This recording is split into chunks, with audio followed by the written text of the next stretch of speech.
तर मुजोर रिक्षा चालकांचं परमिटही रद्द करू, प्रताप सरनाईक यांचा गंभीर इशारा.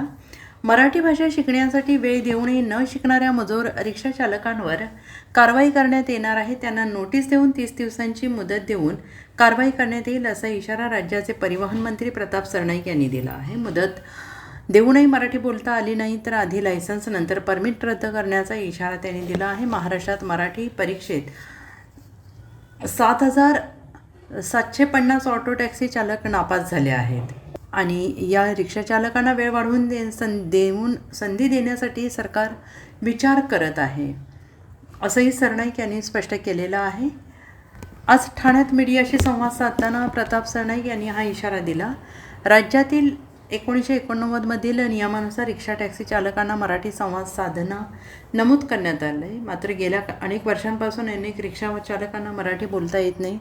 व्यावहारिक ज्ञान मराठी असणं आवश्यक आहे. त्यावरून वादविवाद मोठ्या प्रमाणावर होत होते. म्हणूनच आम्ही एक मोहीम आखली, रिक्षा चालकांना मराठी शिकवण्याचं ठरवलं आणि त्यासाठी रिक्षा चालकांच्या संघटनांनी 3 महिन्याची मुदत मागितली. आम्ही ही मुदत दिली. रिक्षा चालकांनी 16 ते 17 वाक्य शिकले तरी वाद होणार नाहीत. आमच्या या मोहिमेत साहित्यिक आले, त्यांनी रिक्षा चालकांचे वर्ग घेतले. जवळजवळ 1,65,000 रिक्षा टॅक्सी चालकांनी आमच्याकडे नोंदणी केली. त्यात 1,40,000 रिक्षा चालक उत्तीर्ण झाले. त्यांना प्रमाणपत्र देण्यात आलं, असंही सरनाईक यांनी म्हटलेलं आहे.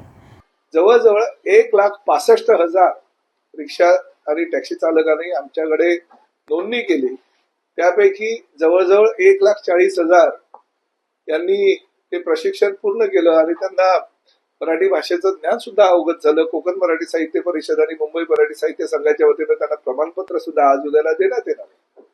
परंतु जे शिकले नाही, जे मगरूर आहेत, ज्यांना महाराष्ट्रात राहून मराठी भाषेबद्दल अभिमान नाही, महाराष्ट्राबद्दल अभिमान नाही, काही व्हिडिओ असे त्यांनी जाणीवपूर्वक व्हायरल केले, परिवहन मंत्र्यांच्या नावानं व्हायरल केले कि जाओ तुमको जो करना है वो करो, हम महाराष्ट्र में काम भी करेंगे, धंधा भी करेंगे, पैसा भी कमाएंगे, मगर मराठी सीखेंगे. अशा मुजोर रिक्षा टॅक्सी चालकांना कायद्याच्या कक्षेमध्ये आणून आम्ही कुठल्याही परिस्थितीत त्यांच्यावर जी आहे ती कारवाई आता करणार आहोत.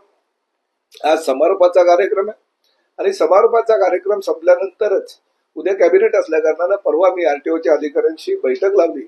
त्या बैठकीमध्ये आम्ही आता पुढली रूपरेषा ठरवू आणि आमच्या आरटीओच्या अधिकाऱ्यांना एक मोहीम आखायला सांगू, जेणेकरून हे 1,65,000 व्यतिरिक्त जे काही मुजोर लोक आहेत ज्यांनी या अभियानामध्ये भाग घेतला नाही, शिवसेना प्रमुख आदरणीय बाळासाहेब ठाकरे यांच्या नावानं आपण हे अभियान चालू केलं आणि एवढ्या साहित्यिकांनी शिक्षक बनून जर तुमची सेवा केली असेल तर त्यांचा मान सन्मान ठेवून तुम्ही मराठी शिकायला हवं होतं. पण जाणीवपूर्वक तुम्ही मराठी जर शिकत नसाल, महाराष्ट्राची अस्मिता, महाराष्ट्राची जी मराठी भाषा आहे त्याविषयी जर तुमचा अनादर असेल तुमच्या मनामध्ये, तर तो नक्कीच आरटीओच्या कायद्यामध्ये आणि कायद्याच्या कक्षेमध्ये बसून आम्ही त्यावर कारवाई करू. Bureau report, SBN Marathi, Thane.